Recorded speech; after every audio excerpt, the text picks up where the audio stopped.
Ég er þróttur alla daga út allt lifi ljósi elsku þróttur sem mér yljar mér kalt stilla skulum raddir allar syngjum saman þennan söng vorið vaknar þróttur kallar. Við erum staddir á enda Fálkagötu og hér fyrir aftan mig bjuggu Halldór Fisksali, Halldór Sigurðsson og Jósefína, kona hans. Og hér frumbænska Þróttar, hér hafa eflaust stofnhundurinn verið haldinn og á næsta horni hér fyrir neðan á móti þar bjó Eyjólfur Jónsson sem annar af tveim stofnendum eins og við köllum þá alltaf og það hefur verið stutt að fara á milli til þess að bera saman bækur sínar í stofnun íþróttafélags. Hér sem minnisvarðinn stendur fyrir aftan mig, þar stóð skálinn svokallaði sem var oftast nefndur sem slíkur sem Þróttur fekk hérna að gjöf frá ungmennafélagi Grímsstaðarholts sem var til á undan Þrótti. Og hér var margra ára skeið mikil félagsstarfsemi sem byrjaði eiginlega meira með því að það voru taflkvöld og það voru bridgekvöld og síðan voru dansleikir helgar sem voru vel sóttir einnig. Andspænis okkur hérna hinum megin var Þróttarvöllurinn þar sem æfingar og leikir Þróttar fóru fram.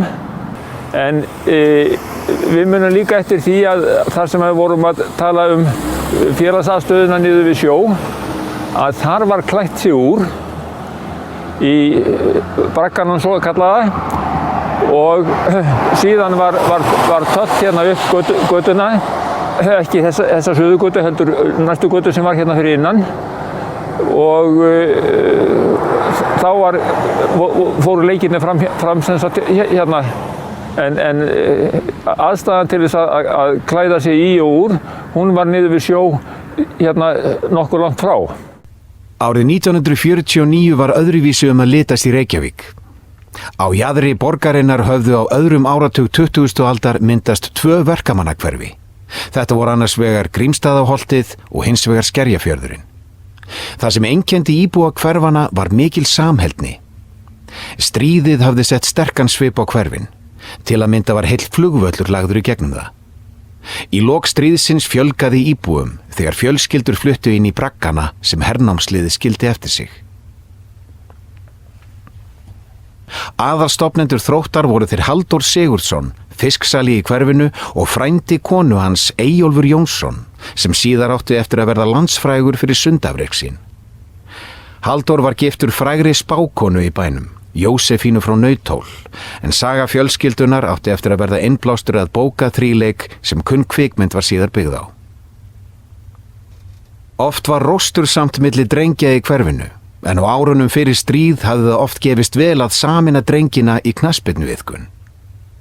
Það var náttúrulega fyrir stríð voru svona fullt af drengjafélögum í bænum og þar á meðal var piltarnir á Grímsstaðarholti og Skerjafirði.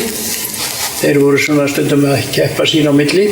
Þá var að Grímsstaðarholti á móti Skerjafirði. En svo þegar við vorum að keppa við drengjafélög annars staðar í bænum, þá voru þeir bestu valdir úr báðum hverfishlutunum og þá var fengið nafnið Þróttur. Þegar Bretar hernámu Ísland komu þeir upp herbúðum í grennd við Holtið og leituðu til drengja í nágrenninu til að leika við á knattspyrnu. Nú, skömmu eftir að þeir voru búin að koma sér þar fyrir, þá fóru þeir svo leit við drengjana á Holtinu og Skerjafirðinum að fá að keppa við þá.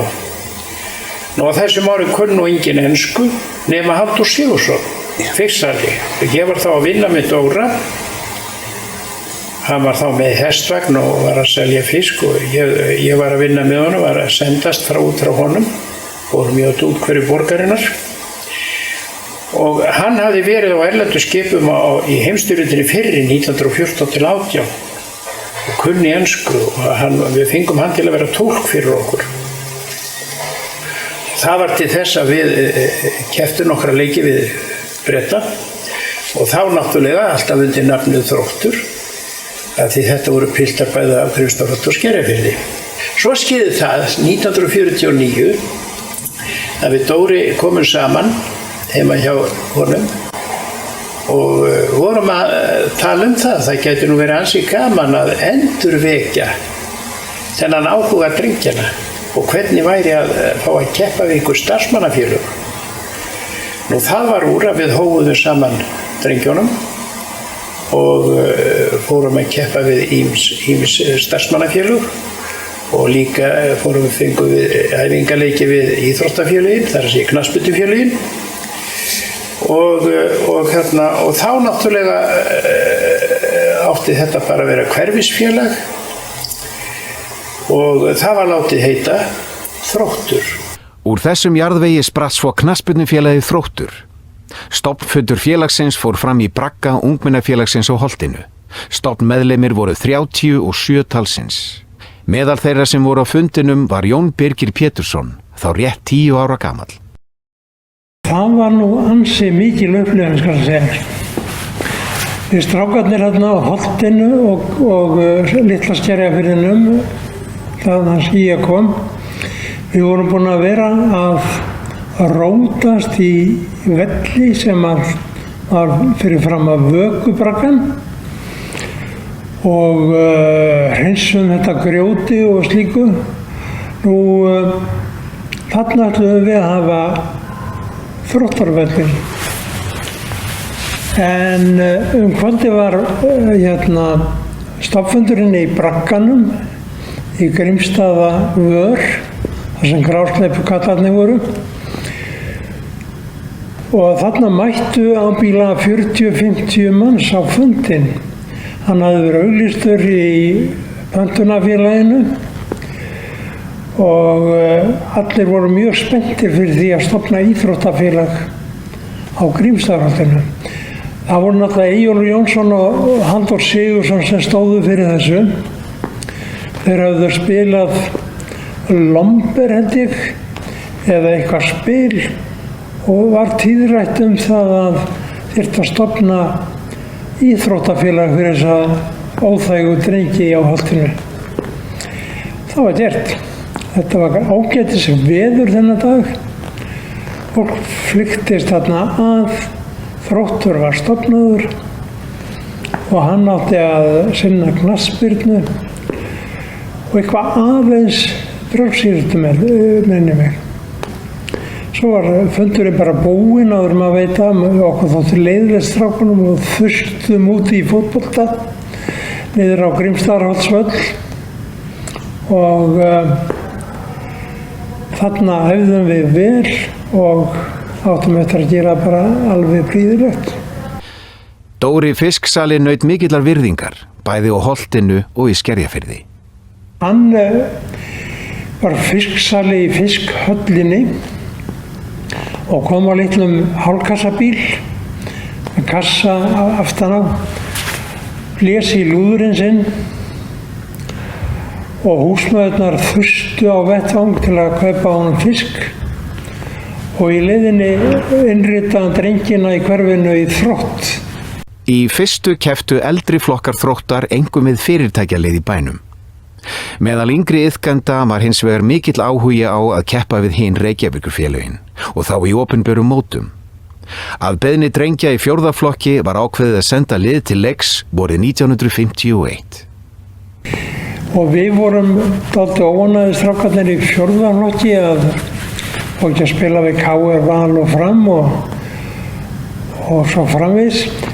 Og við lögðum mjög mikið af Halldóri að ganga í Íþróttasamband Íslands, ISI, og það varð úr. Kannski var það þrýstingurinn frá okkur sem að varð þess valdandi að við sitjum hérna í þessum glæsilegu húsakynnum. Og ekki leið á löngu þar til að fyrsti mótsigur Þróttar var í Höfn. Föstmóti unnum við. Við vorum búin að keppa ansi mikið sumarið, aðalega við Val. Það var samband milli Vals og Þróttar og þeir kom á Grímsstaðarótsvelli með Úlfari Þórðarsyni örugglækni og kepptu við okkur og ég man bara við okkur gekk bara mjög vel. Ég man nú eftir til dæmis fyrsti búningurinn sem að var keyptur við, ég hafði samband við föðursystur mína sem að